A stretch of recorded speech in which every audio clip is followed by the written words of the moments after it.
कर लेता हूँ। Okay, so we have midpoint formula of elasticity.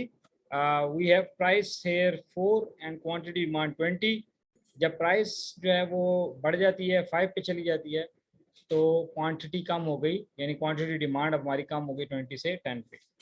अब हमने इसकी इलास्टिसिटी कैलकुलेट करनी है थ्रू मिड पॉइंट फार्मूला। तो मिड पॉइंट फार्मूला क्या होगा वो हमने देखा। मिड पॉइंट फार्मूला है change in quantity divided by sum of the quantities, then divided by 2, and this whole term is divided by change in price divided by sum of the prices divided by 2। ठीक है, तो अब सबसे पहले हमारे पास क्या चाहिए, चेंज इन क्वांटिटी कितना है। तो हम ये देखते हैं चेंज इन क्वांटिटी है 10 और 20 के दरमियान डिफरेंस कितना है 10 का, तो हमने यहाँ पे 10 लिख दिया। ठीक है, अब क्या है, सम ऑफ द क्वांटिटीज कितनी है,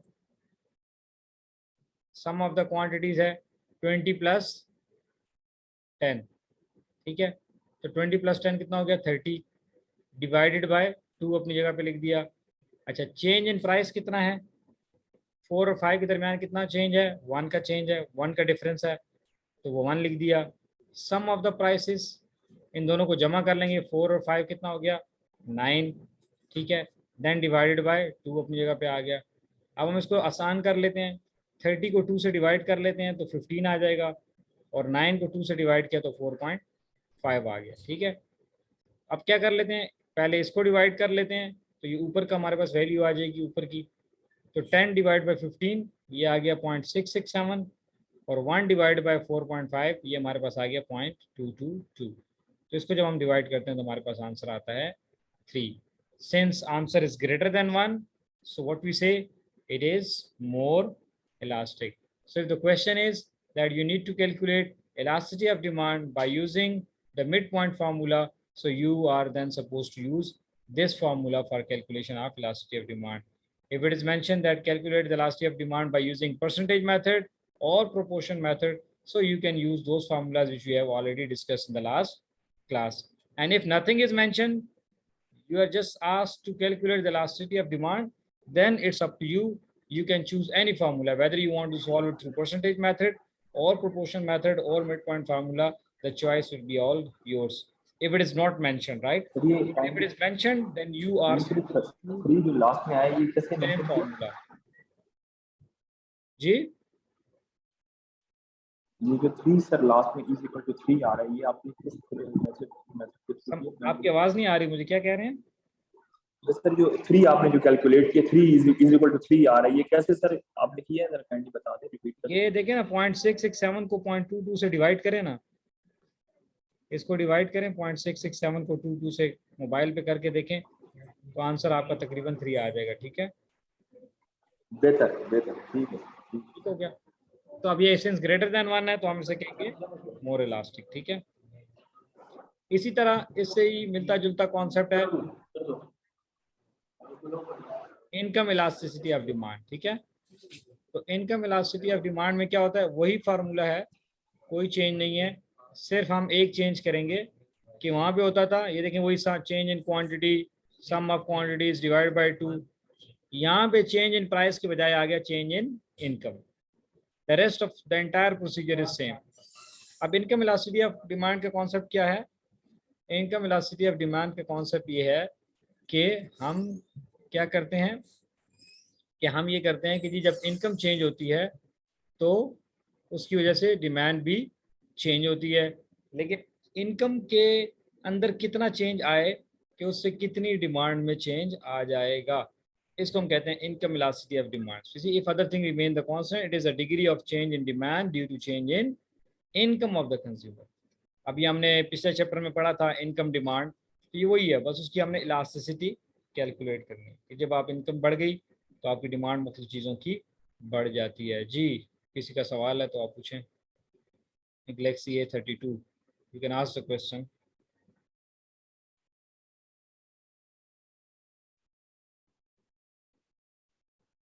पूछे ना भाई, आप अपना माइक अनम्यूट करें और सवाल करें। ये Galaxy A32 कौन है?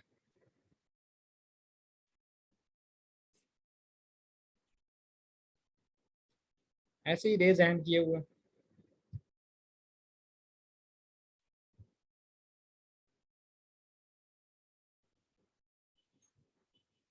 अच्छा anyway, income elasticity of demand क्या है कि change in quantities divide by sum of quantities divide by 2। ये पहली टर्म तो बिल्कुल सेम है, और इधर हमने इनकम लिख दिया प्राइस की वजह से के बजाय। तो पहले होता था कि प्राइस चेंज होगी तो उससे इनकम में कितना चेंज आएगा, अब हम ये कह रहे हैं इनकम जब लोगों की चेंज होती है तो उससे प्राइस के अंदर के डिमांड के अंदर कितना चेंज आएगा। तो अब इस सवाल को अब कैसे सॉल्व करेंगे, इस पर भी हम क्वेश्चन देख लेते हैं। ठीक है, अब इनकम कितनी है 600, तो डिमांड कितनी थी 100 यूनिट। ठीक है, ये वाई डिनोट इनकम। ठीक है, अब इनकम बढ़ गई 800 पे आ गई, तो डिमांड भी बढ़ गई क्योंकि पैसे ज़्यादा हैं तो आप ज़्यादा खाने खा रहे हैं, तो 120 की आपकी डिमांड हो गई है। ठीक है, इसकी इलास्टिसिटी कैलकुलेट करें जल्दी और मुझे बताएं कैसे करेंगे। सबसे पहले आप क्या करेंगे, यहाँ पे लिखेंगे चेंज इन क्वांटिटी। तो चेंज इन क्वांटिटी कितनी हो जाएगी, चेंज इन क्वांटिटी हमारे पास आ जाएगी क्या, कितनी है 20। ठीक है, 20 हो जाएगी। चेंज इन क्वांटिटी कितनी हो गई 20। तो हम यहाँ पे लिखेंगे जनाब, यहाँ पे लिख देंगे 20, और फिर सम ऑफ क्वांटिटीज क्या हो जाएंगी, इसको हम कैलकुलेट करेंगे 100 प्लस 120, तो ये हो जाएगा 220। तो इसको तो हम ऐसे सॉल्व कर लेंगे, ऊपर 20 आ गया नीचे 220 आ गया डिवाइड बाई 2। अच्छा चेंज इन इनकम कितना है, चेंज इन इनकम हमारे पास 800 से 600 से 800 के दरमियान कितना डिफरेंस है 200 का। तो हम यहाँ पे लिख देंगे क्या 200, और सम ऑफ द इनकम क्या हो जाएगा 600 प्लस 800 1400 डिवाइड बाई 2। तो ऐसे करके इसको लिखें, सॉल्व करें, और मुझे आप इसको जो है वो इसका रिप्लाई। अच्छा मीन सबको समझ आ गई है, ओके डन। नेक्स्ट सेम है, इसी तरह हमारे पास क्रॉस इलास्टिसिटी, हमने पिछले चैप्टर में पढ़ा था क्रॉस डिमांड। तो क्रॉस डिमांड में हम क्या कहते थे कि जी प्राइस एक चीज की चेंज होती है और डिमांड दूसरी प्रोडक्ट की चेंज हो जाती है। जैसे हमने कहा था कि जी प्राइस पेप्सी की चेंज हो जाए तो डिमांड कोक की इफेक्ट करती है, जो पेप्सी सस्ती हो जाए तो कोक से कुछ लोग शिफ्ट कर जाएंगे पेप्सी को, तो जो कोक की डिमांड में कमी आई है वो पेप्सी की प्राइस की वजह से आई है, तो इसको क्रॉस डिमांड कहते हैं। अब हम ये देखना चाहते हैं कि कितनी इलास्टिसिटी है, यानी प्राइस ऑफ पेप्सी और डिमांड ऑफ कोक के दरमियान कितनी इलास्टिसिटी है। या आजकल आपने देखा कि पेट्रोल की कीमतें बहुत बढ़ रही हैं, ठीक है ना, उससे गाड़ियों की इंपोर्ट पे एक्सपोर्ट कितना फ़र्क आएगा, या गाड़ियों की प्राइसेस बहुत बढ़ गई हैं उससे पेट्रोल पे कितना फ़र्क आ रहा है। तो इसलिए हम कहते हैं so it is a degree of change in the demand of one good, यानी one product, due to the change the price of some related good. और रिलेटेड गुड दो तरह की होती हैं, मैंने बताया था, एक होती है सब्स्टिट्यूट गुड और एक होती है कॉम्प्लीमेंट्री गुड। सब्स्टिट्यूट गुड्स कौन सी होती हैं, जो दोनों एक नेचर की होती हैं और एक ही तरह की वांट को सेटिस्फाई करती हैं। जैसे पेप्सी एंड कोक है, टी एंड कॉफ़ी है, सैमसंग एंड आईफोन है, ठीक है ना, we can replace one for another, Toyota and Honda है, ठीक है। तो हम एक जगह एक की जगह दूसरी ले सकते हैं, सुपर बिस्किट है और कैंडी बिस्किट है, ठीक है। तो ये सारी क्या हैं, सब्स्टिट्यूट गुड्स हैं। तो एक ना हो तो हम दूसरा ले, यानी मिल्क पैक ना हो तो हम कहते हैं यार ऑल्फर दे दो, ठीक है ना, तो वी सब्स्टिट्यूटेड, इसे कहते हैं क्या, सब्स्टिट्यूट गुड। जबकि कॉम्प्लीमेंट्री गुड कौन सी होती हैं, वो गुड्स जो दोनों इकट्ठी इस्तेमाल होती हैं, दोनों मिलकर यूज होती हैं। जैसे हमने कहा था सिम कार्ड एंड मोबाइल, अगर आपके सिर्फ मोबाइल है और उसमें सिम नहीं है तो किसी काम का नहीं, और अगर मोबाइल सिम तो है मोबाइल नहीं है तो सिम का क्या करेंगे। तो सिम जब तक मोबाइल में नहीं लगेगी तो हम यूज़ नहीं कर सकते, ठीक है ना। तो ये दोनों इकट्ठी इस्तेमाल होंगी। इसी तरह बिजली और पंखा है, ठीक है, तो बिजली होगी तो पंखा चलेगा, और खाली बिजली आपके पास है और पंखा नहीं है तो क्या करेंगे, समझ आ रही है। तो ये इस तरह की चीज़ें जो इकट्ठी इस्तेमाल होती हैं, गाड़ी है और पेट्रोल है या गैस है, कोई भी फ्यूल है, तो गाड़ी है और उसमें फ्यूल ना हो तो वो तो बस क्या उसको यूज़ नहीं कर सकते, ठीक है।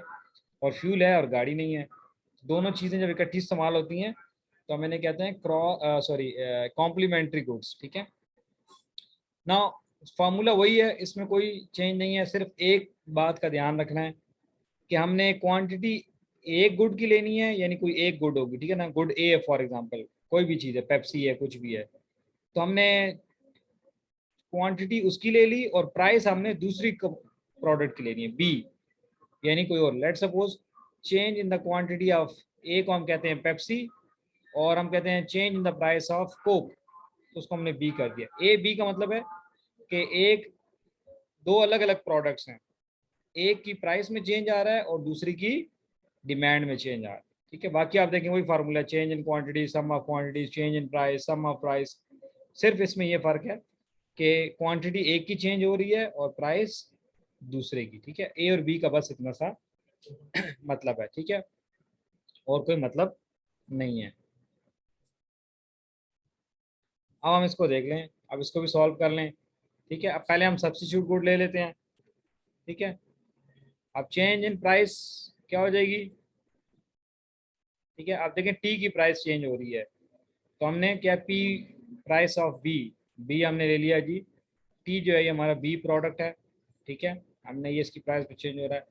और quantity demanded of coffee, coffee को हमने ए कह दिया, ठीक है। तो क्वांटिटी ऑफ ए क्वांटिटी, जब चाय की कीमत थी 80 रुपये या $80, ठीक है, तो कॉफ़ी की डिमांड थी 100 kg। अब चाय की कीमत कम हो गई, चाय सस्ती हो गई, 80-60 पे आ गई, तो कॉफ़ी की डिमांड भी कम होगी। क्यों? क्योंकि कुछ लोग कॉफ़ी वाले चाय की तरफ शिफ्ट हुए। ऑब्वियसली हर बंदा तो नहीं शिफ्ट होगा, लेकिन 100 में से 90 हुआ, यानी 10 लोग या 10 kg जो है वो डिमांड कम हो गई है। तब आपने ऐसे ही करना है कि इस फार्मूले में ये वैल्यूज़ डालेंगे, चेंज इन क्वांटिटीज़ ऑफ ए, तो ये वाली क्वांटिटीज़ डाल देंगे, ठीक है। चेंज कितना है, 10 आया, सम ऑफ क्वांटिटीज़ कितना हो जाएगा, 100 + 90, ठीक है। और प्राइस की जगह टी की प्राइस डालेंगे, ठीक है। इसको सॉल्व करके सेंड करें ज़रा जल्दी से।